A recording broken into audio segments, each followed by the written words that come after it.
Welcome to HabsCast.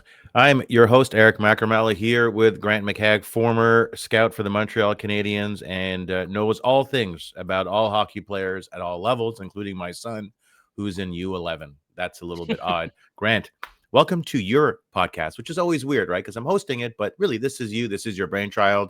The podcast is doing fantastic so far. Lots of great information on the Habs. People want high-level analysis and discussion, an intelligent discussion on the Montreal Canadiens. People yearn for that. You provide it. Amazing job on that. So, Grant, camp has started for the Montreal Canadiens. There's a lot to talk about. On the one side, I feel as many Habs fans do. Very excited about this dynamic group. This is a team on the upswing. Still the second youngest team in the NHL, but there's a lot of potential here. And a lot of exciting players, Caulfield, Suzuki, Hudson, Dobson, Demidov. There are lots of exciting players. But as we know, the center position is pretty important. I live in Ottawa, and I was looking at the Sens center position. And you've got Pinto, Lars Eller, who's hurt, Dylan Cousins, and first-line center for the Ottawa Senators would be? Stützle. There you go. So that's a pretty good group of center. So the Sens are really strong down the middle. The Canadiens on the flip side aren't as strong down the middle. Suzuki, Dach for now, Alex Newhook, and Jake Evans. So let's start, if we could, before we get to the specifics of training camp. I want to get your views on Kirby Dach, because when I crunch the numbers over the past 3 years, Kirby Dach has played 117 out of 246 games. That's less than half, 47%.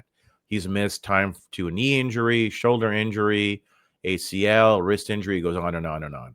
Let me ask you this. Where you stand today? We haven't seen Kirby Dach play this season yet.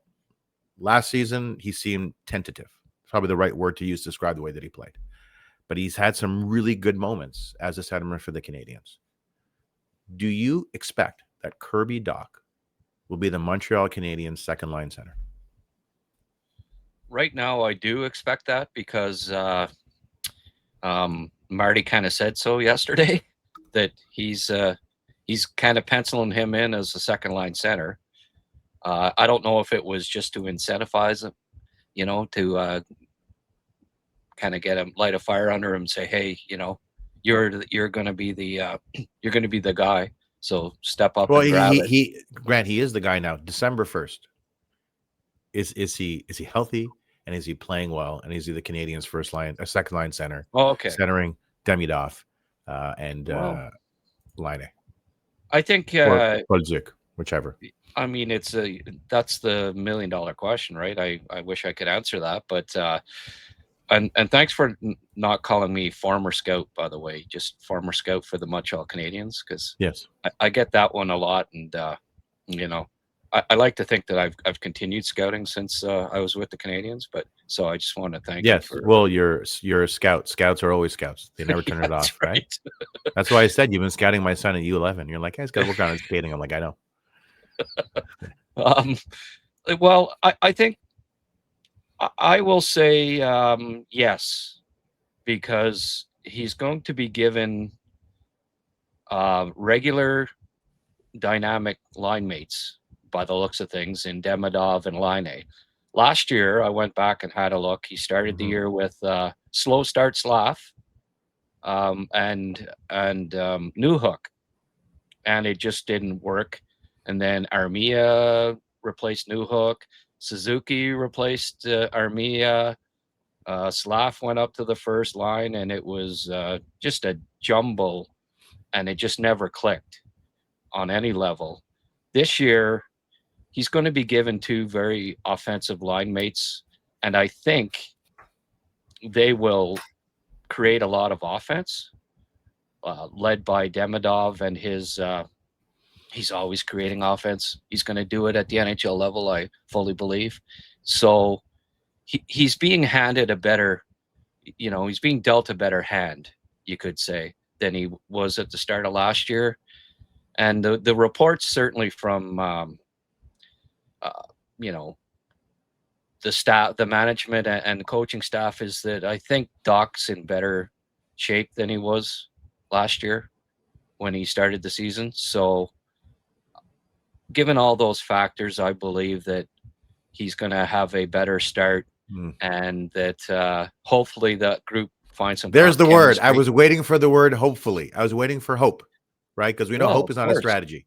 And I listen, I am hopeful that he is, because that means that A, he's healthy, and B, he's playing well.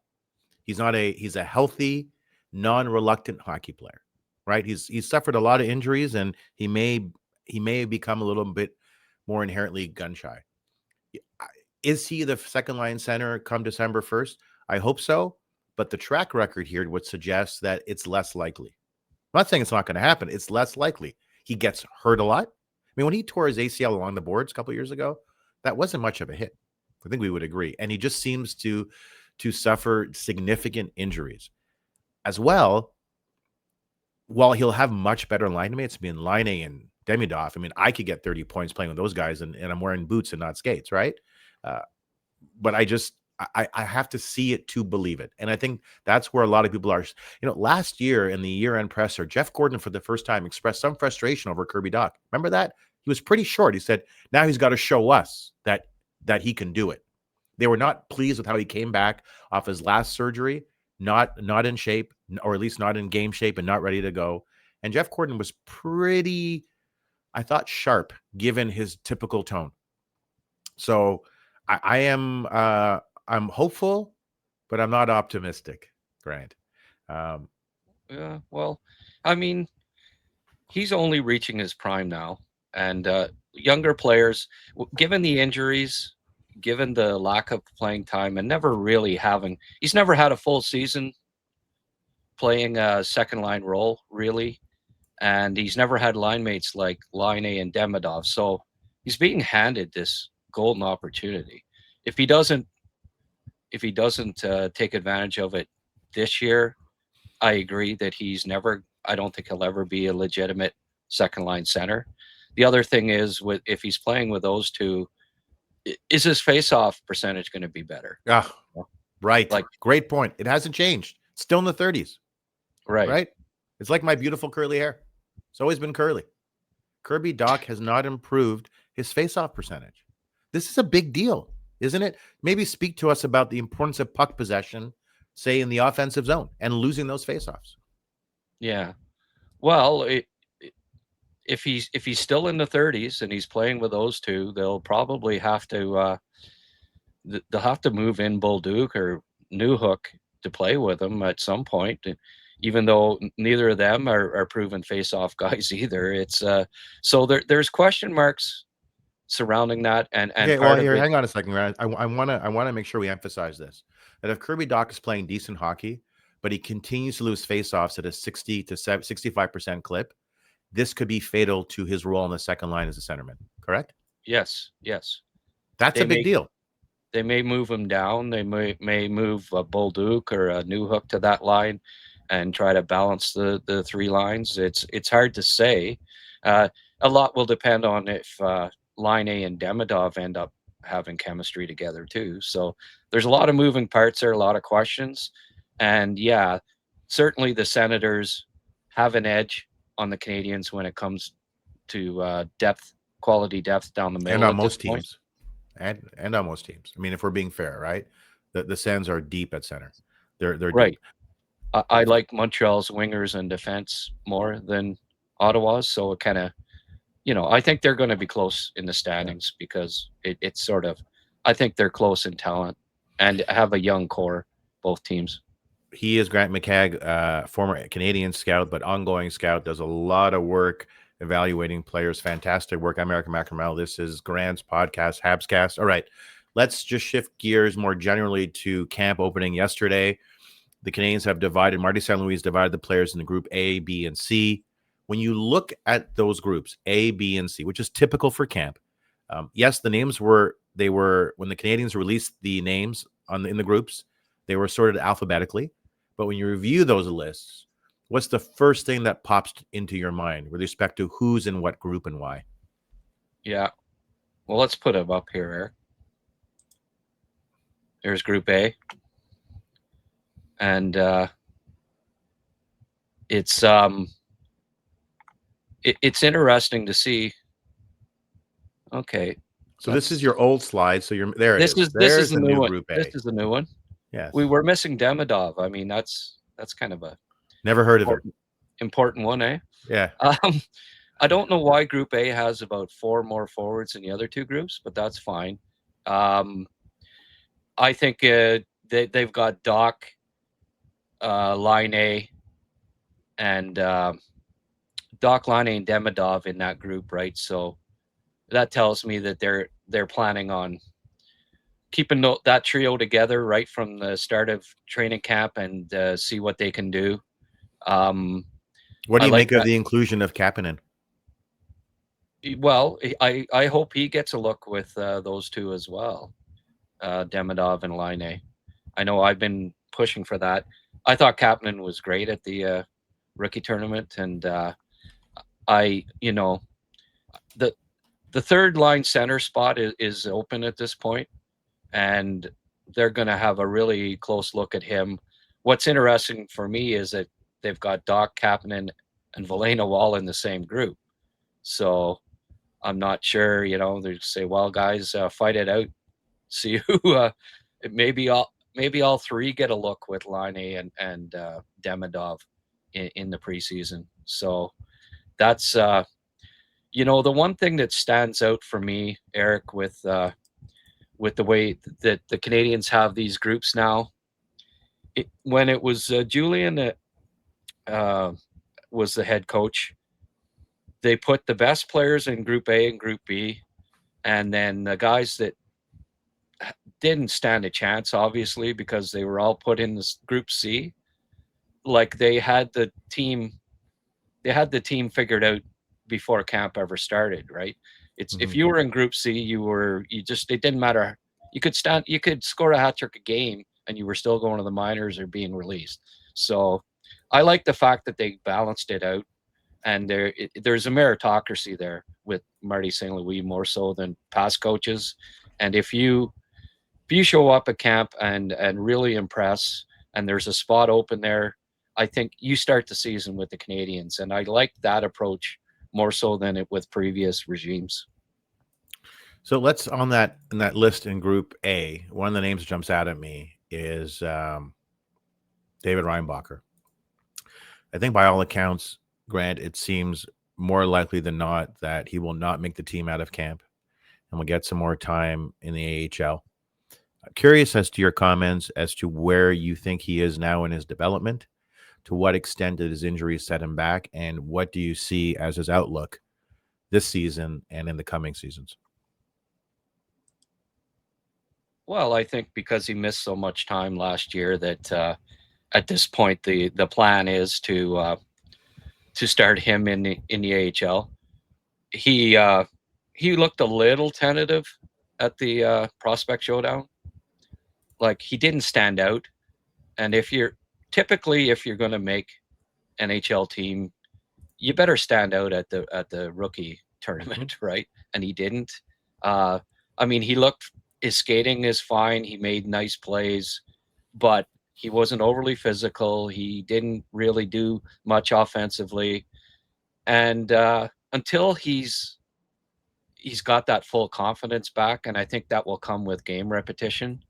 There's just not a spot, right? He's got to outplay Struble and Xhekaj, who are both, I think, legitimate NHL defensemen, and he's going to have to outplay them by a fair bit to make the team out of training camp, I believe, because the last thing the Canadiens want, I think, is to have 2 young defensemen sitting in the press box. They're not going to try to send either of them down to the minors because they'll get picked up and they'll lose them for nothing. So it just doesn't make sense to have 8 defensemen and 2 of them being young ones that are sitting in the press box every game. Grant, from the scouting perspective, with your scout's eye, when you watch Reinbacher, like, do you see things like high IQ, ability to process on the ice quickly, a nice first pass, reasonable skating, Those are all pluses. Are those the things that you see? And what are the things that you see that, okay, wait a minute, this kind of gives me pause? And would it have been a better choice to draft a guy that might score between 35 and 40 goals this season for the Flyers in Matvei Michkov? Curious as to your views as to what you see as a scout when it comes to David Reinbacher. If you were to write a report and send it to the Canadiens today. Yeah. Well, going into this year, I wouldn't have Michkov wouldn't have a top 6 role on, like, there's at least 6 forwards on the Canadiens that I would prefer being in the lineup. So I don't know. I don't think Michkov. He had a good rookie season because he was with a team that needed an offensive player, and despite his, like, he's got more flaws than Reinbacher does. Reinbacher, I don't see having any flaws, to be honest with you. I think he processes the game well. He's got great poise. He's a very good skater. Excellent first pass. Once in a while, he gets beat one-on-one where he maybe puck watches a bit, but that's, again, lack of pro experience at this point, and it's just going to be game repetition for him to fix that up. That would be the only thing that right now, at times, can be a concern. But I really believe it's only a matter of him getting more pro games at the North American level, and he's going to be a top 4 defenseman for 15 years in this league, I believe. Yeah, everything that I've seen, the limited games that I've seen playing in the AHL, I've been impressed. I've been impressed because it's one of the things that's really tough to teach a defenseman is IQ and processing. And you can make them a little bit better when it comes to things like gap control and stuff like that. But they have to be able to think the game and think it quickly. And some, you know this, Grant, some people are just smarter than other people. That's just the way it works. This is the way the world works. And what I've seen from Reinbacher, I have loved only because he seems really smart on the ice. I love his first pass. I love the way he uses his body. I love his gap control. I love all of those things. And so from my standpoint, I watch him play. I'm like, I'm excited about him, not for this season, but for the next 10 to 15 years, because he is, I think, at very worst in his prime is a top 4D, but I think in his prime can be part of that top pairing on the Montreal Canadiens. Because the Canadiens, their D is fun. Noah Dobson, Lane Hutson, Mike Matheson. These are dynamic offensive defensemen. And I love the Noah Dobson signing, 9.5 million. But Noah Dobson's B reel has some issues on it, right? And there are some issues. There are some turnovers that you see on that B reel. So there's that issue with Dobson and Matheson. It seems like Dobson may be, a stronger version of Mike Matheson, maybe Mike Matheson with better judgment. Lane Hutson is small. For the Canadiens to succeed in the playoffs for a sustained period of time, what they're going to need is a beefy, meaty D-core. They have that in Gouli. They don't really have a lot of that. So you look at Reinbacher, he's a big part of that moving forward. Reinbacher has to hit if the Canadiens want to make some noise in the playoffs. We know in 2021, the Canadiens had the fewest goals for of all the 16 teams that qualified for the playoffs during the pandemic, right? But who was in their D-core? It was Weber, it was Sherratt, it was Petrie, it was Edmondson. There was beef, beef. And that's the Vegas model, right? Having a big, strong D-core, they're tough to play against in the playoffs. Right now, and I want your view on this. I look at the Montreal Canadiens D-core: Gouli, Dobson, pairing 1-2, Hudson, Struble, maybe Matheson, and Carrier, all competent defensemen. But my reaction when I look at this group of 6 defensemen is there a better regular season D-core than perhaps a playoff D-core? Curious as to your views. Well, that's one reason why, I hope that, here's that word hope again, that Reinbacher has really developed strongly during the season, and maybe even gets called up before the end of the year and be in the lineup for the playoffs. I mean, that's a possibility. He doesn't because if he goes down to the AHL, it doesn't mean that he has to be there for the entire season, right? They eventually, if he really makes a jump this year, they'll trade Xhekaj or Struble or Matheson or whoever, and make room for Reinbacher, because I agree.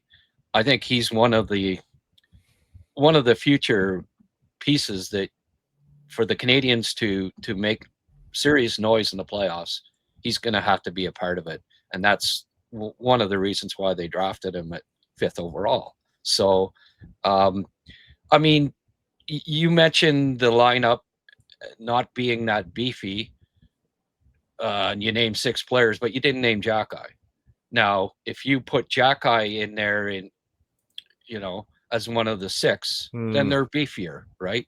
So He is beefy, Grant. There's no doubt about that. There's a lot of beef. In fact, I think he does a commercial for a steakhouse, right? So there's beef running through and through. I didn't mention him intentionally because right now, based upon what I've seen, Grant, he's not someone I would say that I can depend on as a reliable defensive performer in the playoffs. Maybe that's unfair, but that's what I've seen to date. Your view on that? Well, I don't think it's a pretty small sample size. Like, how many games did he play last playoff? Like, did Well, he? I'm just looking at the regular season as well. Someone who Well, unfortunately, didn't make the greatest decisions a number of times. They weren't just one offs. There were weird passes being made. There were mistakes being made on D. I don't see him as a Sherrod or as an Edmonston or as a Weber. I don't see him of that ilk. I see him as your 7th defenseman at this point in time.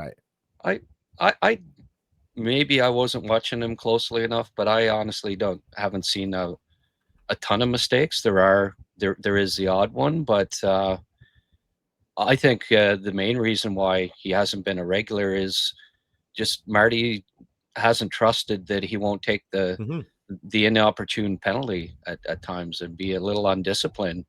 I don't see a pile of mistakes from Xhekaj myself when I'm watching him, but I wouldn't say a pile, but in last season in the playoffs, there were times where he was overthinking plays and making the wrong play, and it was just like visible. You're like, wait a minute, that's like everyone. That's not the right pass to make. That's not the right position to take. I don't feel comfortable with Arber Xhekaj at this point, based on what he's shown me, that he is someone you could say he's top 6 in the playoffs. Well, he's played what, 150 NHL games. He's it's a lot, still not in his he's prime. Gonna be 25 in January. Yeah, fine, but the old adage is until you've played 200 plus games on defense in the NHL, you still don't know what you have there. He's got a lot of it's to do with experience. And it doesn't help when he sits in the stands for a couple of weeks at a time, and then he comes back in, and you know what it like. Mm-hmm. A defenseman, players need to play, and if they don't, they come back in and they're maybe trying too hard at times, maybe trying to impress too much because he knows, all right, this is my chance and I have to grasp it. So, yeah, he has to improve, but he's an NHL defenseman typically. Like, look at Mike. They're Matheson. like pitchers. Takes time. Look at Mike Matheson. Before the age of 26, he was a mistake prone. He turned over the puck all the time. I mean, he still does at times. I'm just thinking to myself, he still does. But yes. I mean, Brett, he still does. The hardest thing in sport is to be a bubble player, right? That's the hardest thing because it hampers development. You're not down in the A, and you're not playing on a regular basis in the NHL, but you're bubble for a reason, I think. Well, I think the Canadiens have a strong decor, and Xhekaj would be playing regularly on a lot of teams. I believe that. So I still think, he's evolving as an NHL defenseman. He's not his improvement hasn't stopped. He was a late bloomer in junior. He wasn't drafted in the OHL, came on late. So I could see it being the same thing at the NHL level, where it takes him some time. A late blooming NHL defenseman. So I don't know. This is obviously a huge year for him. He's going to have to win a regular spot, or Reinbacher's on his way, right? And the Canadiens will have to make a decision by trade deadline with Struble or Xhekaj if Reinbacher shows that he's ready to be called up. That is the voice of Grant McCagg. This is his podcast, HabsCast, rotating, revolving door of hosts. Today it is me, Eric Macramalla. Grant knows all things Montreal Canadiens and all things hockey players generally. Former scout for the Canadiens and still scouting and drafting up reviews of prospects. And his stuff is amazing. And in a time where sports fans demand more insofar as intelligence and insight, this is where you get it, this being the brain, the frontal lobe of Grant McCagg. Okay, let me ask you about someone that Habs fans embraced when he signed with the Canadiens. I loved him. And my friend Andy is his agent. And I was just telling him, I just love Laine. He's Superman. Patrik Laine. He's Superman to me. Off the ice, he's Superman. On the ice, he's Superman. I mean, I can't remember when I last saw a Montreal Canadiens player dominate on the half board on the power play like that before. It was just, you knew it was coming. It didn't matter. But he also hurt his knee in the preseason and pretty much tore a lot of the MCL. Elected not to get surgery. He looked slow last season, Grant. So through your scouting lens, this is why it's so great to have you, because I've watched hockey for my entire life, play, a coach, all that kind of stuff, but I don't have remotely your experience, your insight, and your intelligence on this stuff. So when you look at Patrik Laine, right, you saw that he was a bit slow and maybe wasn't producing the second half of the season. Why was that? And will we see a better Patrik Laine this season? I think the answer is similar to why Dach struggled last year, that he just was never truly in game shape, especially after missing most of a two-year span. You got to play games, and he got injured again and missed some time later in the season as well. I think it was a wrist injury, and it hampered his shot. Mm-hmm. And when Laine, that's his bread and butter, obviously, is a shot. And when he doesn't have 100% on his shot, he's not as effective if he's out of shape. So I think it's encouraging that he stayed in Montreal all summer, practiced, got married, and ate some wedding cake, and people were complaining about that for a while. That, hey, what's he doing? Like, well, sorry, when you getting married's a pretty important thing, and you're the first time you get married. Yeah, he had wedding cake, so he clearly doesn't care about the Montreal Canadiens. That makes sense. It was like I was telling the guys on 690 when I was on Thursday, which is when we're doing this, is I have backlash fatigue. I'm just so tired of everybody complaining constantly. Okay, sorry. Go on, Patrik Laine. Yeah, no, like he spent the summer in Montreal. He loves the city. I mean, you saw him at all these events and hanging out with Suzuki all the time. And I think he's developed a bond with Suzuki and some other guys. And he's practiced with Laine quite a bit over the summer. I think they've developed in chemistry. He's going to be in better shape. I think his mind's in a good spot. I expect him to come out of the gate and produce right from day one and have a 30 to 40 goal season if he's healthy at a minimum. As when we come out of camp, Grant, are there any players in your estimation that could surprise and make this team? I don't see a lot of openings there. Now, I mean, I don't know if Kapanen making the team would be a surprise because he played last year in the playoffs, and he's been good in every level that he's played last year. So he'd be the guy that it's we'll see, but I think he makes the team, and I think it's going to be a battle between him and Veleno. And a good battle for that last spot in the lineup. And the other guy perhaps ends up being, along with Blais, ends up being extra forward. Looking at Montreal Canadiens roster construction, what we expect it to be this season, on balance, Grant, are you optimistic this team can make the playoffs? Oh, definitely. Yeah.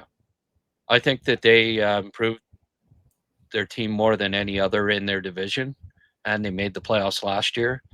But the most important reason why I think so is the majority of their core is young and is still improving.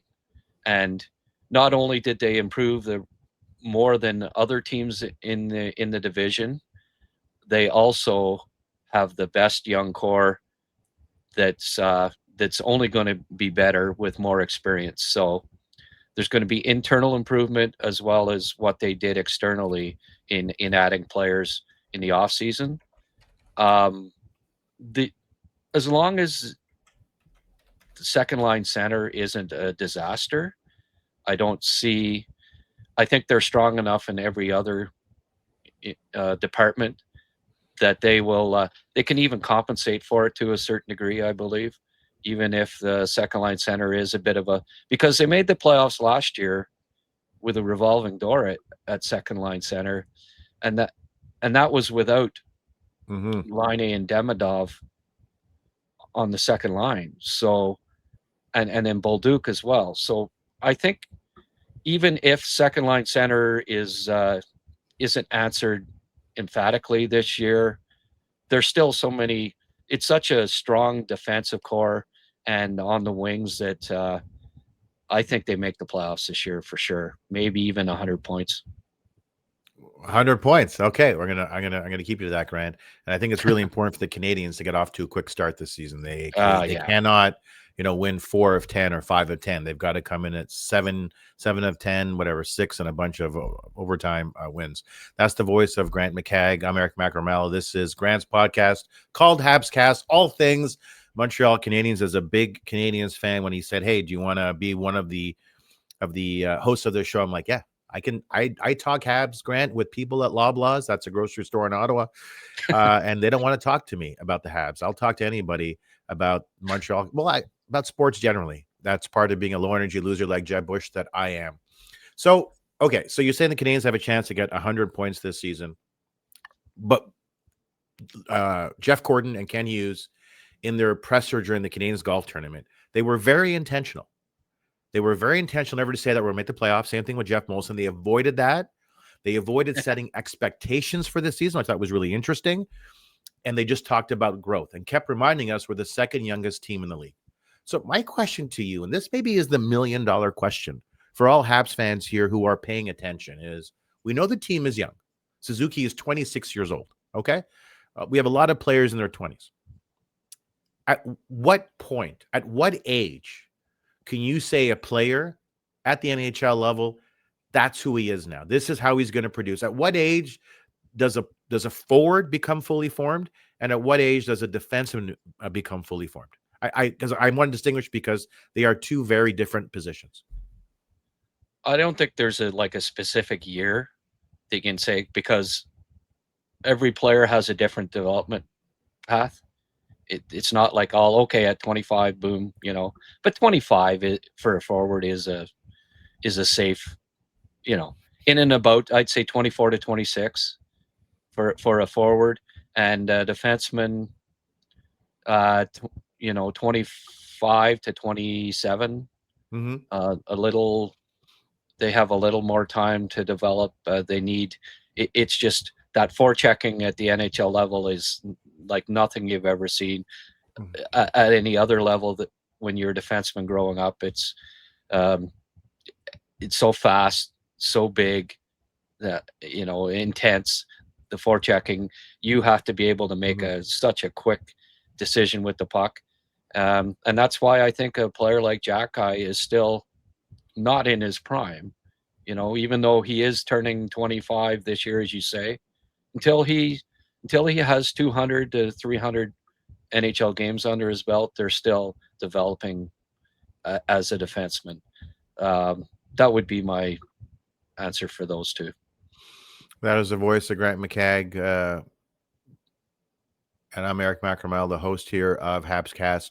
So, Grant, as we wrap up this podcast and lots of fascinating discussion, I'm going to ask you what is more an emotional question rather than an X's and O's question. I know as a scout, you don't necessarily aren't programmed to respond to these types of questions. I'm going to ask you anyway. I'm excited about this season. I'm excited because the word that keeps coming to mind, it's a young, dynamic core. Dynamic to me, at least at the outset, is the distinguishing feature and the defining feature of this Montreal Canadiens team. They're young, they're hungry, and they're dynamic. They can make a lot of things happen on offense. Let me ask you this question, Grant. Are you excited about this upcoming season of the Montreal Canadiens? Oh, yeah, very much so. I think they can be a 100-point team, so that excites me quite a bit. It's been a long time, Eric, since you could say that for a team, an Habs team going into the year, and I think a lot of it is because of their offensive potential. Like the teams in the past 3 decades that did hit 100 points for the Canadiens, it was predicated on defensive system, good, solid defense, Carey Price in nets. Those were the main reasons why they surprised a couple of times and were first in their division and ended up with 100 points. This year, if it happens, it's because they've got like you say, a dynamic young core that could score a lot of goals and be the most exciting team, I believe, that the Canadiens have had since their cup winning year in the mid 90s. Yeah, I think we're both on the same page. We're both really excited. I can't wait for the season to start. I bought some tickets for the family for the Saturday game against the Rangers. I don't know, October 14th or 18th, whatever it is.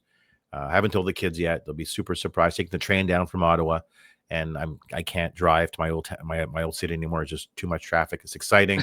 I can't wait for the season to start. Can't wait to see Demidov and Laine and Slavkovsky and Caulfield and Dach and all these guys. So many great storylines. Grant, thank you for helping out with all these storylines and providing a lot of clarity and insight as to what we should expect from these players and what the standard is and how realistic we should be insofar as expectations. So, Grant, thank you once again for being the star of your own podcast, HabsCast. Thanks, Eric. He is Grant McCagg. I'm Eric Macramalla, and this has been a HabsCast. Chat soon.